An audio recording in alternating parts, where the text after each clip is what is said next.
സാരംഗവാണിയുടെ ഒരു നൂതന ഖണ്ഡത്തിലേക്ക് എല്ലാ സുമനസ്സുകൾക്കും സവിനയം സ്വാഗതം. ഓൾഡ് ഈസ് ഗോൾഡ് നമ്മൾ ധാരാളം കേൾക്കുന്നൊരു കാര്യമാണ്. ഇപ്പോൾ ഇത് അവതരിപ്പിക്കാൻ കാരണം നമ്മുടെ കഞ്ഞിയും കഞ്ഞിവെള്ളവും പഴങ്കഞ്ഞിയും ഒക്കെ പഠന വിഷയം ആക്കിയിരിക്കുന്നു. പാശ്ചാത്യ നാടുകളിൽ രോഗം വന്ന് മുക്തി നേടുന്ന സമയത്ത് അത് ഓപ്പറേഷനായാലും മറ്റു പല രോഗങ്ങളായാലും വിശപ്പിനെ ബാധിക്കുന്ന ദഹനക്രിയയെ ബാധിക്കുന്നത് രോഗം വന്നു കഴിഞ്ഞാൽ പിന്നെ കൊടുത്തുകൊണ്ടിരുന്ന ഗ്ലൂക്കോസ് പൊടി, കൂവപ്പൊടി, ബിസ്ക്കറ്റ്, റസ്ക്, ജ്യൂസ്, പിന്നെ കുറേശ്ശെ കട്ടിയുള്ള ഭക്ഷണം, ഈ രീതിയാണ്. എന്നാൽ അവർ പുതിയ പരീക്ഷണത്തിൽ അവർ ഏർപ്പെടുകയും അതിൽ വിജയം കൈവരിക്കുകയും ചെയ്തിരിക്കുന്നു. കഞ്ഞിവെള്ളം നേർപ്പിച്ച് കൊടുക്കുക, പിന്നെ കട്ടിയുള്ള കഞ്ഞിവെള്ളം കൊടുക്കുക, പിന്നെ വറ്റ് കുറച്ച് വെള്ളം കൂട്ടിയ കഞ്ഞി കൊടുക്കുക, പിന്നെ സമമായ കഞ്ഞി കൊടുക്കുക, പിന്നെ ചോറ് കൊടുക്കുക എന്നുള്ള രീതിയിലേക്ക് മാറി. ഞാനിത് കണ്ടെത്തിയത് international journal of pharmaceutical research എന്ന പ്രസിദ്ധീകരണത്തിലാണ്. ഇപ്പോൾ ഈ രീതി എത്രയോ നൂറ്റാണ്ടുകൾക്ക് അപ്പുറം നമ്മുടെ ഋഷി പഠിപ്പിച്ചിട്ടുണ്ട്. യഥാഹി അഗ്നി തൃണഗോമയാന്തി സന്തുഷ്ടമാണോ ഭവതി ക്രമേണ മഹാൻ സ്ഥിരം സർവപജേസ്തദൈവ ശുദ്ധസ്യ പേയാദിഭിരഗ് അന്തരാഗ്നി. തണുപ്പുള്ള സമയം, തീ കത്താൻ പ്രയാസമുള്ള സമയം. അങ്ങനെ വരുമ്പോൾ ആദ്യം കുറച്ച് ഉണക്കപ്പുല്ലിൽ തീ പിടിപ്പിക്കുന്നു. അതിൻ്റെ പുറത്തുകൂടെ ചാണക വരളി വെക്കുന്നു, പിന്നെ ചുള്ളിക്കമ്പുകൾ വെക്കുന്നു, പിന്നെ കുറച്ചുകൂടെ കട്ടിയുള്ള വിറകുകൾ വെക്കുന്നു. അത് കഴിഞ്ഞ് വലിയ വലിയ മരങ്ങൾ പിടിച്ചു വെച്ചാലും മഹാൻ സ്ഥിരം സർവപജേത്, ആ തീയ് നിന്ന് ഏതും കത്തിക്കുന്ന രീതിയിലേക്ക് വളർന്നു വരുന്നു.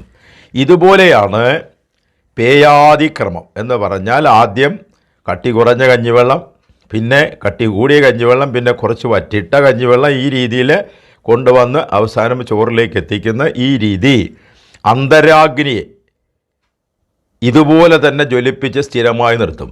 ബാഹ്യാഗ്നിയെ പുല്ലും ചാണകവരളിയും ഉണക്കച്ചുള്ളിയും കത്തിച്ചെടുത്തതുപോലെ ഈ ക്രമം കൊണ്ട് ആന്തരാഗ്നിയെ ദൃഢമായി നിർത്തുമെന്ന് ആചാര്യന്മാർ എന്നെ പഠിപ്പിച്ചിരിക്കുന്നു.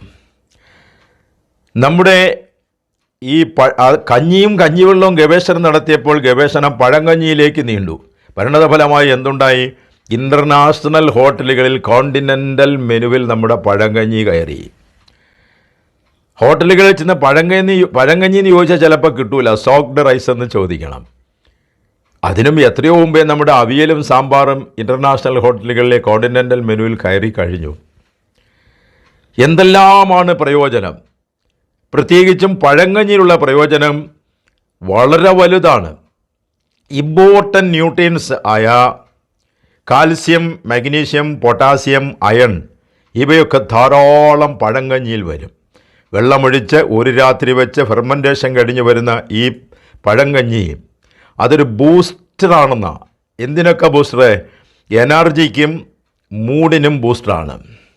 അപ്പോൾ ശാരീരികവും മാനസികമായ ഉന്മേഷം നൽകുന്നു. ഇത് വായിച്ചപ്പോൾ ഞാൻ ഓർത്തുപോയി, സ്കൂളിൽ പഠിക്കുന്ന കാലഘട്ടത്തിൽ അലസരായി ക്ഷീണിതരായിരിക്കുന്ന വിദ്യാർത്ഥികളുടെ അധ്യാപകർ ചോദിക്കാറുണ്ടായിരുന്നു, എന്താടാ നീ ഇന്ന് പഴങ്കഞ്ഞി കുടിച്ചില്ലേ എന്ന്. ഈ പഴങ്കഞ്ഞി തയ്യാറാക്കി വെക്കുമ്പോൾ പല നേട്ടങ്ങളാണ്. പഴയ കാലത്തെ കർഷക കുടുംബങ്ങളാണ് അധികവും. അതിരാവിലെ തന്നെ കാർഷിക വൃത്തികൾക്ക് പോകേണ്ടി വരും.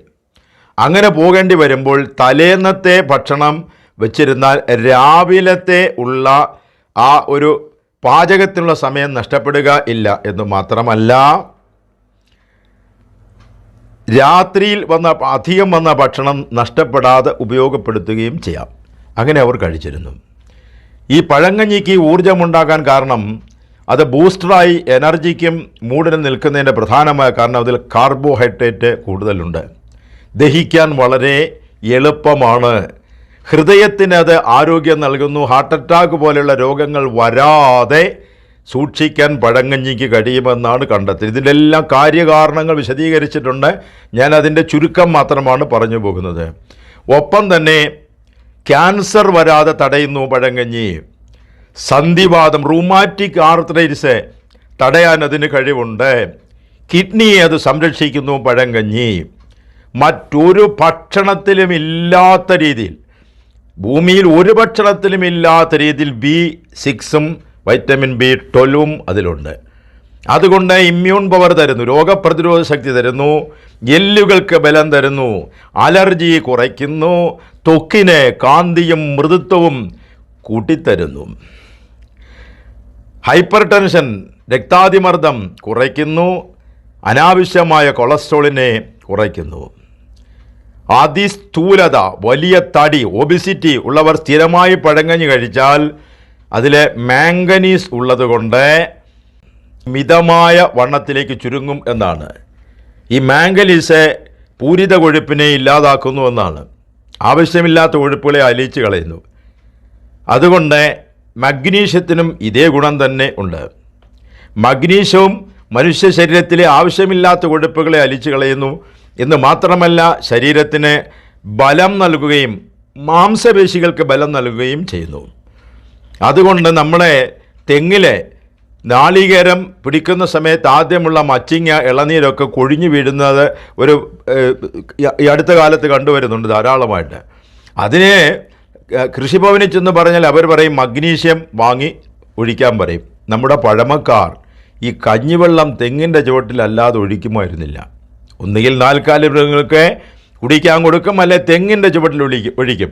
അതെന്തിനായിരുന്നു എന്ന് ഇപ്പോഴാണ് മനസ്സിലായത്. മഗ്നീഷ്യം അതിൽ കൂടുതലുണ്ട്.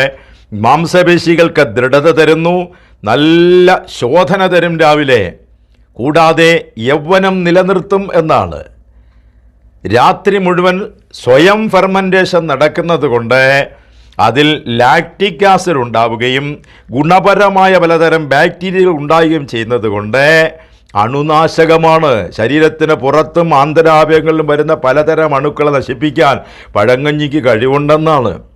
ഡയറിയ, വോമിറ്റിംഗ്, വയറ്റിന്ന് പോക്കും ഛർദിയുമുള്ള അവസ്ഥ വരുമ്പോൾ ഈ പഴങ്കഞ്ഞി വളരെ നല്ലതാണെന്ന്. ഒന്ന്, അതിൻ്റെ അണുനാശക ശക്തി ഉള്ളതുകൊണ്ടും, രണ്ടാമത് ഇത് ഡീഹൈഡ്രേഷൻ ഉണ്ടാക്കില്ല, റീഹൈഡ്രേഷൻ ഉണ്ടാക്കും. അതായത് ജലാംശം നഷ്ടപ്പെടുത്തുകയില്ല, ജലാംശം ആവശ്യത്തിന് നിലനിർത്തും. ഉഷ്ണകാലഘട്ടത്തിൽ ശരീരം ചൂടാകുമ്പോൾ തണുപ്പിക്കാൻ നല്ലതാണ് പഴങ്കഞ്ഞി. സ്തനാർബുദം ഒഴിവാക്കുമെന്നാണ്. മുടിക്ക് മെഴുപ്പും കൊഴുപ്പും വളർച്ചയും കിട്ടണമെന്നുണ്ടെങ്കിൽ കഞ്ഞിവെള്ളം കൊണ്ട് മുടി നല്ലതുപോലെ കഴുകി തുടച്ചെടുത്താൽ മതി എന്നാണ്. സ്ട്രെയിറ്റനിങ് തന്നെ നടത്തേണ്ട കാര്യമില്ല, ഇതിൽ തന്നെ സ്ട്രെയിറ്റായി നീക്കുമെന്നൊക്കെയാണ് ഇതിൽ പറഞ്ഞിരിക്കുന്നത്. ഇതൊന്നും കൂടാതെ യുനെസ്കോ ഒരു പ്രത്യേകമായ സർട്ടിഫിക്കറ്റ് കൊടുത്തതായി സോഷ്യൽ മീഡിയയിൽ കിട്ടി. അതിൻ്റെ ആധികാരികത എത്ര ഉണ്ടെന്ന് എനിക്കറിയില്ല. ലോകത്തിലെ ഏറ്റവും നല്ല ബ്രേക്ക്ഫാസ്റ്റ് പഴങ്കഞ്ഞിയാണെന്ന്. ഇതൊക്കെ വായിച്ചപ്പോൾ ഞാൻ ക്യാപ്ഷനിൽ കൊടുത്ത വാക്ക് ഓർത്തുപോയി, ഹമ്പട പഴങ്കഞ്ഞി. ഇനി അതിനോട് കോണ്ടിനെൻ്റൽ മെനുവിൽ കയറിയ മറ്റൊരു സാധനമാണ് നമ്മുടെ അവിയൽ. അവിയൽ സ്ഥിരമായി ഭക്ഷണത്തിൽ ഉൾപ്പെടുത്തുക. പഴങ്കഞ്ഞി കുടിക്കാൻ ചില ബുദ്ധിമുട്ടുകളുണ്ടാകും, ചിലപ്പോൾ അത് പ്രിപ്പയർ ചെയ്ത് എടുക്കാൻ പ്രയാസം വരും, ചിലർക്ക് അതിൽ ടേസ്റ്റ് പിടിക്കില്ല. അങ്ങനെയൊക്കെ ആണെങ്കിൽ പോട്ടെ, വിട്ട് കളയാം. പക്ഷേ അവിയൽ നിത്യഭക്ഷണത്തിലെ ഒരു വിഭവമാക്കി തന്നെ തീർത്തു കഴിഞ്ഞാൽ ഞാൻ ഗ്യാരണ്ടി തരുന്നു, കൊളോണൽ ക്യാൻസർ, വലിയ വൻകുടലിൽ വരുന്ന ക്യാൻസർ, രക്തത്തിൽ വരുന്ന ക്യാൻസർ, ഇതൊന്നും ഉണ്ടാകാതെ നിയന്ത്രിക്കാൻ കഴിയും. പൈൽസ്, കൃത്യമായി അവിയൽ കഴിക്കുന്ന ആൾക്ക് പൈൽസ്, മൂലക്കുരു ഉണ്ടാവില്ല, മലബന്ധം ഉണ്ടാവില്ല, പിന്നെ എങ്ങനെ ഇതുണ്ടാകും. അതുമല്ല, ഒരുപാട് ആൻറ്റി ഓക്സിഡൻസ് അതിനകത്തുണ്ട്. കോണ്ടിനെൻ്റൽ മെനുവിൽ ഈ പറഞ്ഞ അവിയലിൽ എന്തെല്ലാം പച്ചക്കറികൾ അതിനകത്ത് ചേരുന്നു. പിന്നെ തൈര്, വെളുത്തുള്ളി, ജീരകം തുടങ്ങിയ പലതും അതിൽ ചേരുക. കറിവേപ്പില, എത്ര ഗുണമുള്ള ഇലയാണത്. അതിനകത്ത് വൈറ്റമിൻ എ ഉണ്ട്, അയൺ ഉണ്ട്, എന്തെല്ലാം ഇൻഗ്രീഡിയൻസ് അതിൻ്റെ ഉള്ളിലുണ്ട് ഈ കറിവേപ്പിലേക്കുള്ളിൽ. പിന്നെ ചേർക്കുന്ന ഒന്ന് കൈപ്പയ്ക്കകത്ത് വൈറ്റമിൻ എയും ഡിയും ഉണ്ട്, അതാണ് B6 ഉണ്ട്. അപ്പോൾ കൈപ്പയ്ക്കായിൽ വൈറ്റമിൻ ഡി ഉള്ള ഒരു പച്ചക്കറിയാണ് അത്. വൈറ്റമിൻ ഡിയുടെ അളവ് ശരീരത്തിൽ കുറഞ്ഞു കഴിഞ്ഞാൽ കാൽസ്യം സ്വീകരിക്കപ്പെടില്ല എന്നാണ്. അവിയലിൽ എന്തും ചേർക്കാം, ഏതും ചേർക്കാവുന്നൊരു ഏത് പച്ചക്കറിയുമായിട്ട് ചേരുന്നൊരു സാധനമാണല്ലോ അവിയൽ. അതിൽ തന്നെ വരുന്നു നമ്മൾ കർമൂസ എന്ന് പറയും ചില നാട്ടിൽ, ചിലയിടത്ത് ഓമയ്ക്ക എന്ന് പറയും, ചിലയിടത്ത് കപ്പക്ക എന്ന് പറയും. ഈ സാധനം നിങ്ങൾ അതിൻ്റെ ഗുണം ഒന്ന് ആലോചിച്ച് നോക്കിയേ. ഡെങ്കു ഫീവർ വ്യാപകമായ സമയത്ത് കൗണ്ട് കുറഞ്ഞപ്പോൾ ഇതിൻ്റെ എസൻസാണ് ഡോക്ടർമാർ ഉപയോഗിച്ചത് കൗണ്ട് നിലനിർത്താൻ. പിന്നെയും അതിൻ്റെ ഗുണഗണങ്ങൾ എത്രയോ ആണ്. അവിയലിൽ ചേരുന്ന മറ്റൊരു വിഭവമാണല്ലോ കാരറ്റിനകത്ത് വൈറ്റമിൻ എ ഉണ്ട്, ബീറ്റാ കരോട്ടിൻ ഉണ്ട്, അതുകൊണ്ട് നിശാന്തത, സന്ധ്യ കഴിഞ്ഞ് കണ്ടു കാണാൻ വയ്യാത്ത രോഗം ഉണ്ടാകുന്നില്ല. നല്ല കാഴ്ചശക്തി ലഭിക്കുന്നു. ആൻറ്റി ഓക്സിഡൻ്റാണ്. ക്യാൻസറിനെ തടയാൻ ഏറ്റവും നല്ല കഴിവുള്ള സാധനമാണ്. വേറെയും പല പല ഗുണങ്ങളുണ്ട്. എല്ലാം കൂടെ ഞാൻ വർണ്ണിക്കുകയില്ല, ചിലത് മാത്രം എടുത്ത് സൂചിപ്പിച്ച് പോകാം. അവിയലിലെ മറ്റൊരു പച്ചക്കറിയാണ് നമ്മുടെ ചേന. ചേനയ്ക്കുള്ളിൽ വൈറ്റമിൻ എ ഉണ്ട്, സി ഉണ്ട്, ധാരാളമായിട്ട് നാരുകളുണ്ട്. അതിൻ്റെ വലിയൊരു പ്രയോജനമെന്ന് പറയുന്നത് LDL കൊളസ്ട്രോൾ, ആവശ്യമില്ല മോശമായ കൊളസ്ട്രോളിനെ കുറയ്ക്കും. പൈൽസ്, മൂലക്കുരുവിന് ഏറ്റവും നല്ല ഭക്ഷണമാണ് ചേന. അത് കഴിക്കുന്നവർക്ക് ഈ രോഗം ഉള്ളവർക്ക് ശാന്തമാകും, അത് വരാതിരിക്കുകയും ചെയ്യുമെന്നാണ്. അപ്പോൾ ചേന അതിനകത്തുണ്ട്. പിന്നെ ചേമ്പ്, കാച്ചിൽ ഏത് വേണമെങ്കിലും ചേർക്കാം. അതിൻ്റെ എല്ലാ ഗുണഗണങ്ങൾ വർണ്ണിക്കാതെ നമുക്കറിയാം. പിന്നെ ജീരകം ചേരും. ജീരകം ദഹനത്തെ ത്വരിതപ്പെടുത്തുന്ന സാധനമാണ്. വേറെയും പല ഗുണങ്ങളുണ്ട് ജീരകത്തിന്. ഗ്യാസ് ട്രബിളിനെ നിയന്ത്രിക്കുന്ന സാധനമാണ് ജീരകം. ദാഹം കുറയ്ക്കുന്ന സാധനമാണ് ജീരകം. തേങ്ങ ചേരും. തേങ്ങയിൽ ലോറിക് ആസിഡുണ്ട്. ആ തേങ്ങാപ്പാലിനകത്ത് ലോറിക് ആസിഡുണ്ട്. മാതാവിൻ്റെ മുലപ്പാലുള്ള ലോറിക് ആസിഡ് ഇതിനകത്ത് ധാരാളമായിട്ട് അടങ്ങിയിട്ടുണ്ട്. നാരുണ്ട്. കോൺസ്റ്റിപ്പേഷൻ, മലബന്ധമുള്ളവർ ചുമ്മാ തേങ്ങാപ്പീര വാരി കഴിച്ചാൽ മതി, ആ കോൺസ്റ്റിപ്പേഷൻ മാറിക്കിട്ടും. ഇതൊക്കെ അനുഭവവേദ്യമായ കാര്യങ്ങളാണ് ഈ പറയുന്നത്. ലോറിക് ആസിഡുണ്ട്. മാത്രമല്ല HDL കൊളസ്ട്രോൾ, ആവശ്യമുള്ള കൊളസ്ട്രോൾ കൂട്ടും. എപ്പോഴും പറയുന്നത് LDL കൊളസ്ട്രോൾ താണിരിക്കണം, HDL കൂടിയിരിക്കണം. അങ്ങനെയാണെന്നുണ്ടെങ്കിൽ ചേനയും തേങ്ങയും ചേരുന്ന അവിയൽ പോലെ അതിൻ്റെ ഔഷധം വേറെ ഉണ്ടോ? ഇനി അതിനകത്ത് എന്തിനാണ്? പച്ചക്കായുണ്ട്, പച്ച വാഴക്കായ. ഈ വാഴക്കായ കൊണ്ട് വലിയ വലിയ വലിയ പ്രയോജനങ്ങളുണ്ട്. ഞാൻ ആദ്യമായി ജോലി ചെയ്ത അടിമാലിയിലെ ആദിവാസി മൂപ്പൻ, മന്നാ സമുദായത്തിൻ്റെ മൂപ്പൻ എനിക്ക് പറഞ്ഞു തന്നത്, സ്ത്രീകൾക്ക് അമിതമായ രക്തസ്രാവം ഉണ്ടായിക്കഴിഞ്ഞാൽ പച്ച വാഴക്കായും ശർക്കരയും കൂടെ അരച്ചു കൊടുക്കുമെന്നാണ്. ഞാനത് പ്രയോഗിച്ച് നോക്കി റിസൾട്ട് കണ്ടിട്ടുണ്ട്. ഇപ്പോൾ അരയ്ക്കാൻ അമ്മിക്കല്ല് പുറത്തായല്ലോ, ജ്യൂസ് അടിച്ച് കഴിച്ചാൽ മതി. പച്ചക്കായ ചേരുന്നുണ്ട്, പച്ചമുളക്, ക്യാപ്സിക്കം ചേരുന്ന ആ സാധനം എത്രയേറെ ഗുണമുള്ള സാധനമാണത്. ഏതെല്ലാം രോഗങ്ങളെ തടയുന്നു. അതിനകത്ത് പിന്നെ പയറുണ്ട്. പ്രോട്ടീൻ ധാരാളം അടങ്ങിയിരിക്കുന്ന പയറ്, ആവശ്യമില്ലാത്ത സ്ഥൗല്യം കുറച്ച് കളയുന്ന പയറുണ്ട്. പടവലങ്ങ ഉണ്ട്, ഒരുപാട് നാരുള്ള ഇരുമ്പ് സത്തുള്ള പടവലങ്ങ അതിൽ ചേരുന്നുണ്ട്. ബീൻസ് ഉണ്ട്. ബീൻസിൻ്റെ വലിയ ഗുണം എന്താണ്? ധാരാളം ഗുണങ്ങളുള്ള ബീൻസിനെ സംബന്ധിച്ചൊരു ഫോളിക് ആസിഡ് ഉണ്ട്. ഫോളിക് ആസിഡിൻ്റെ കുറവ് കൊണ്ട് വിളർച്ചയുണ്ടാകും, പ്രത്യേകിച്ച് ഗർഭിണികൾക്ക്. എന്നാൽ ബീൻസ് കഴിച്ചു കഴിഞ്ഞാൽ ഫോളിക് ആസിഡ് കിട്ടുന്നു, വിളർച്ച മാറുന്നു. അതുകൊണ്ട് ഗർഭിണികൾക്ക് പ്രത്യേകിച്ച് അവിയൽ ഉണ്ടാക്കി കൊടുക്കുന്നത് ഏറ്റവും നല്ലത് തന്നെയാണ്. മുരിങ്ങയ്ക്കയുടെ ഇംഗ്ലീഷ് എന്താണെന്നറിയോ? പിന്നീട് പറഞ്ഞു തരാം. ഇതിൽ മുരിങ്ങയ്ക്ക ചേരുന്നുണ്ട്, അതിൽ അയണുണ്ട്, പിന്നെ നാരുകളുണ്ട്, പല പല ഗുണങ്ങളുള്ള മുരിങ്ങയ്ക്ക ഉണ്ട്. അവിയലിൻ്റെ ഉള്ളിൽ മുരിങ്ങയ്ക്ക, വഴുതനങ്ങ ഉണ്ട്. ഗ്ലൈസിമിക് ഇത് കുറയ്ക്കുന്ന, അതായത് ശരീരത്തിലെ പഞ്ചസാര അളവ് കുറയ്ക്കുന്ന ഘടകങ്ങൾ വഴുതനങ്ങയ്ക്കകത്തുണ്ട്. വെളുത്തുള്ളിയുണ്ട്. പിന്നെ പല ജാതി സുഗന്ധദ്രവ്യങ്ങളൊക്കെ ചേർത്തിട്ടുണ്ടാക്കുന്ന സാധനമാണ് അവിയൽ. ഇനി സാമ്പാറോ? ഈ പറഞ്ഞ മിക്കവാറും പച്ചക്കറികളെല്ലാം തന്നെ സാമ്പാറിലുണ്ടെങ്കിലും ഇത് കൂടാതെ അവിയലിൽ ഇല്ലാത്ത ചില വെജിറ്റബിൾസ് കൂടെ സാമ്പാറിനകത്തുണ്ട്. അതിലൊന്ന് പരിപ്പാണ്. പരിപ്പ് എന്തുമാത്രം പ്രോട്ടീൻ അടങ്ങിയ സാധനമാണ്, കാർബോഹൈഡ്രേറ്റ് ഉള്ളതാണ്, വളരെ പ്രയോജനമുള്ള പരിപ്പ്. ആ പരിപ്പ് കഴിഞ്ഞാൽ പിന്നെ അവിയലിലില്ലാതെ ഇതിൽ ചേർക്കുന്ന മറ്റൊരു സംഗതിയാണ്, സാമ്പാറിൽ ചേർക്കുന്നതാണ് മത്തങ്ങ. പിന്നെ പൂഷണിക്ക എന്ന് പറയുന്ന വലിയ തടിയങ്ക എന്നൊക്കെ പറയുന്ന ആ സാധനം. ഇതിലെല്ലാം ആയിരക്കണക്കിന് പ്രയോജനങ്ങളാണ്. മുരിങ്ങയ്ക്ക അവിയലിലും സാമ്പാറിലും പൊതുഘടകമാണ്. അതിൻ്റെ ഇംഗ്ലീഷ് ഡ്രം സ്റ്റിക്ക് എന്നാണ്. വെണ്ടയ്ക്കാട് ഇംഗ്ലീഷ് എന്താണ്? വെണ്ടയ്ക്കാട് ഇംഗ്ലീഷ് നമ്മൾ പറയാറുണ്ട് ലേഡീസ് ഫിംഗർ എന്ന്. എന്നാൽ അങ്ങനെയല്ല, അതിന് വേറൊരു പേരുണ്ട്. ഇംഗ്ലീഷിൽ അതിനൊക്കെ വേറെ പേരുകളുണ്ട്. അതുപോലെ പുളി ഇതിനകത്ത് ചേരുന്നു. ടെമാറിൻഡ് എന്നാണ് അതിന് ഇംഗ്ലീഷിലെ നാമം. പിന്നെ മഞ്ഞളുണ്ട്, ടർമറിക്ക്, കടുക്, മസ്റ്റാർഡ്. ഇനി ഇതിനകത്ത് ഉലുവ ചേരുന്നുണ്ട്. സാമ്പാർ ഉലുവ ചേരും. ആ ഉലുവയ്ക്കൊരു ഇംഗ്ലീഷിലെ പേരുണ്ട്, ഫെനു ഗ്രീക്ക് എന്നാണ് അതിൻ്റെ പേര്. ഉലുവയുടെ ഇംഗ്ലീഷിലെ പേര് ഫെനു ഗ്രീക്ക്. കൂടാതെ തക്കാളിയുണ്ട്. തക്കാളി എന്ന് പറയാൻ ആൻറ്റി ഓക്സിഡൻറ്റ് പഞ്ചാണ്.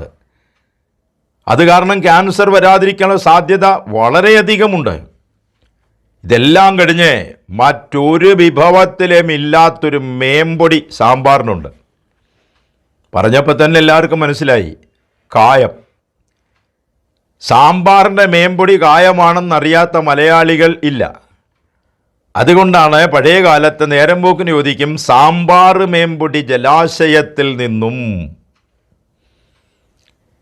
സർപ്പശത്രു വനത്തിലേക്ക് എത്ര ദൂരം എന്ന്. സാമ്പാറിന് മേമ്പൊടി കായം, ജലാശയം കുളം. കായം കുളത്ത് നിന്നും സർപ്പത്തിൻ്റെ ശത്രു കീരി, അതിൻ്റെ വനം കാട്, കീരിക്കാടേക്ക് എന്ത് ദൂരം. അപ്പോൾ സാമ്പാറിൻ്റെ മേമ്പൊടി കായമാണ്. ജങ്ക് ഫുഡുകൾ കഴിച്ച് കുടലിൽ കുടുങ്ങിയതിന് ശേഷം കായം കഴിക്കുന്നതിനേക്കാൾ നല്ലത് ഈ സാമ്പാർ തന്നെ ചേർത്ത് ആഹാരം കഴിക്കുന്നതല്ലേ. കല്യാണ സദ്യക്കിരുന്നപ്പോൾ സാമ്പാർ കൊണ്ട് വിളമ്പി. അപ്പോൾ ഞാനൊന്നും ആലോചിച്ചു, ഒരു കഥയിൽ പറയുന്ന സാമ്പാർ ഉണ്ടായത് കേരളത്തിലാണെന്നും പറയുന്നുണ്ട്, ആ കഥ ഞാൻ പറയുന്നില്ല. അങ്ങനെ ഈ സാമ്പാറിനകത്ത് ചേർന്നിരിക്കുന്ന വിഭവങ്ങൾ അതിൽ നമ്മുടെ കേരളത്തിൽ നിർമ്മിച്ചത് എത്ര ഉണ്ട് എന്ന് ഞാനൊന്ന് ചിന്തിച്ചു നോക്കി. പരിപ്പ് രാജസ്ഥാനിൽ നിന്ന് വന്നതാണ്. വെണ്ടയ്ക്ക, കത്തിരിക്ക, പടവലങ്ങ ഇതെല്ലാം തമിഴ്നാട്ടിൽ നിന്ന് വന്നതാണ്. കായം ആന്ധ്രയിൽ നിന്ന് വന്നതാണ്. നമ്മുടെ സാമ്പാറിൽ കേരളത്തിൻ്റെ വകയായി വെള്ളം മാത്രമേ ഉള്ളൂ. കൂടുതൽ സൃഷ്ടിക്കാൻ നമുക്ക് ശ്രമിക്കാം, നല്ല ആഹാരം കഴിക്കാം, പല രോഗങ്ങൾ ഇല്ലാതെയാക്കാം. ഞാൻ തുടങ്ങിയത് പഴങ്കഞ്ഞിയിലാണ്. ആ പഴങ്കഞ്ഞിയെ സംബന്ധിച്ചോ നമ്മുടെ കഞ്ഞിയെ സംബന്ധിച്ചോ എത്രയോ കവികൾ പാടിയിട്ടുണ്ട്. കാക്കയെക്കുറിച്ച് എഴുതിയപ്പോൾ വൈലോപ്പള്ളി എഴുതിയത് ഇങ്ങനെയാണ്: മുത്തക്കോമത്താഴ വറ്റുവാനിൻ മുറ്റത്തു ചിന്നിയണിഞ്ഞിടുമ്പോൾ കേൾക്കാമ്പുളി മരക്കൊമ്പിൽ നിന്നും കക്കകരഞ്ഞിടും താരനാദം.